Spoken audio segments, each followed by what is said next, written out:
கர்த்தருடைய நாமத்துக்கு ஸ்தோத்திரம் உண்டாவதாக. நாம் ஆசீர்வதிக்கிற ஆசீர்வாதத்தின் பாத்திரம் கிறிஸ்துடைய இரத்தத்தின் ஐக்கியமாக இருக்கிறது அல்லவா? நாம் பிற்கிற அப்பம் கிறிஸ்துடைய சரீரத்தின் ஐக்கியமாக இருக்கிறது அல்லவா? அந்த ஒரே அப்பத்தின் நாம் எல்லோரும் பங்கு பெறுகிறபடியால் அநேகரான நாம் ஒரே அப்பமும் ஒரே சரீரமாக இருக்கிறோம். மாம்சத்துப்படியான இஸ்ரவேலை பாருங்கள். பலிகளை புசிக்கிறவர்கள் பலிபீடத்தோடு ஐக்கியமாக இருக்கிறார்கள் அல்லவா? இப்படி இருக்கிற விக்கிரகம் ஒரு பொருட்டென்று விக்கிரகத்துக்கு படைக்கப்பட்டது ஒரு பொருள் என்றும் நான் சொல்லுகிறேனோ? அஞ்ஞானிகள் பலியிடுகிறவைகளை தேவனுக்கு அல்ல பேய்களுக்கே பலியிடுகிறார்கள் என்று சொல்லுகிறேன். நீங்கள் பேய்களோடு ஐக்கியமாக இருக்க எனக்கு மனதில்லை. நீங்கள் கர்த்தருடைய பாத்திரத்திலும் பேய்களுடைய பாத்திரத்திலும் பானம் பண்ணக்கூடாது. நீங்கள் கர்த்தருடைய போஜன பந்திக்கும் பேய்களுடைய போஜன பந்திக்கும் பங்கு உள்ளவர்களாக இருக்கக்கூடாது. நாம் கர்த்தருக்கு எரிச்சலை மூட்டலாமா? அவரிலும் நாம் பலவான்களா? எல்லாவற்றையும் அனுபவிக்க எனக்கு அதிகாரம் உண்டு. ஆகிலும் எல்லாம் தகுதியாயிராது. எல்லாவற்றையும் அனுபவிக்க எனக்கு அதிகாரம் உண்டு. ஆகிலும் எல்லா பக்தி விருத்தியை உண்டாக்காது. ஒவ்வொருவரும் தன் சுய பிரயோஜனத்தை தேடாமல் பிறனுடைய பிரயோஜனத்தை தேடக்கடவன். கடையிலே விற்கப்படுகிற எதையும் வாங்கி புசியுங்கள். மனசாட்சி நிமித்தம் நீங்கள் ஒன்றையும் விசாரிக்க வேண்டியதில்லை. பூமியும் அது நிறைவும் கர்த்தருடையது. அன்றியும் ஐவிசுவாசிகளின் ஒருவன் உங்களை விருந்துக்கு அழைக்கும் போது போக உங்களுக்கு மனது இருந்தால் மனசாட்சி நிமித்தம் ஒன்றையும் விசாரியாமல் உங்கள் முன் வைக்கப்படுகிற எதையும் புசியுங்கள். ஆயினும் இது விக்கிரகங்களுக்கு படைக்கப்பட்டது என்று ஒருவன் உங்களுக்கு சொன்னால் அப்படி அறிவித்த நிமித்தம் மனசாட்சி நிமித்தமும் புசியாதிருங்கள்.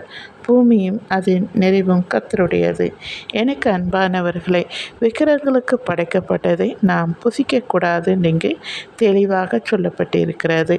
அதாவது பேய்களுடைய பாத்திரத்திலும் தேவனுடைய பாத்திரத்திலும் நாம் பங்கு உள்ளவர்களாக இருக்கக்கூடாது. நான் எங்கள் உறவினர்களே நான் பார்த்துருக்குறேன். அவங்க ஒரு இந்து பையனை கல்யாணம் பண்ணிட்டாங்க. அவருக்கு விருப்பமானதை செய்யணும்னு சொல்லிட்டு அவங்களுடைய அவர் கூட்டிகிட்டு போகிற விக்கிர ஆராதனை கோயிலுக்கு போய் அங்கே இருக்க தீர்த்தத்தையும் குடிப்பாங்க. இவங்க கிறிஸ்தவர்களாக இருக்கிறதுனால தேவாலயத்துக்கு அதை திடப்படுத்தல் படித்ததை ஞானசானம் எடுத்ததுனால ராப்போஜனத்தில், அதாவது ராப்போஜன ஆலயத்தில் கொடுப்பாங்க இல்லையா, அந்த ராப்போஜனத்திலையும் கலந்து கொண்டு திராட்சை ரசத்தையும் அப்பத்தையும் பானம் பண்ணுவாங்க. அப்போ எனக்கு இந்த வசனம் தான் ஞாபகம் வந்துச்சு. நீங்கள் கர்த்தருடைய பாத்திரத்திலும் பேய்களுடைய பாத்திரத்திலையும் பானம் பண்ணக்கூடாது. நீங்கள் கர்த்தருடைய போஜனத்துக்கும் பேய்களுடைய போஜனத்துக்கு பங்கு உள்ளவர்களாக இருக்கக்கூடாது.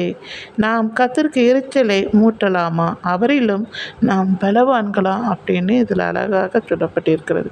இந்த வசனத்தை வாசிக்கும் போது எனக்கு பயமாக இருக்கும். இது அவர்களுக்கு தெரியாமல் செய்கிறார்களா என்று அவர்களிடமே நான் விசாரித்தா எல்லாவற்றையும் சோத்திரத்தோடு புசிக்கலாம் என்று சொல்லியிருக்கிறது என்று சொல்லுவார்கள். அதை சீசர்கள்ட்ட சொல்லுவாங்கள்ல, கை கழுவாமல் புசிக்கலான்ட்டு அந்த பயிர்களை சொல்லுவார் இல்லையா, இதை அவங்களுக்கு ஏற்றுக்கொள்ளுகிறார்கள். அதாவது வசனத்தை சரியாய் புரிந்து கொள்ளாமல் இப்படியாக செய்கிறவர்களை நான் பார்க்குறேன்.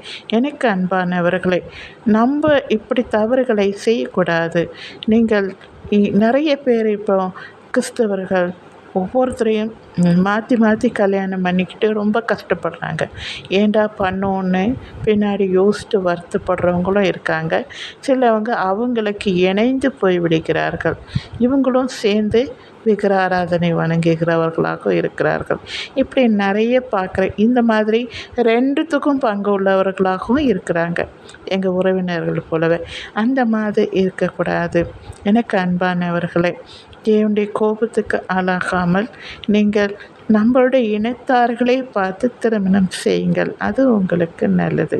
சரிங்களா? தேங்க்யூ.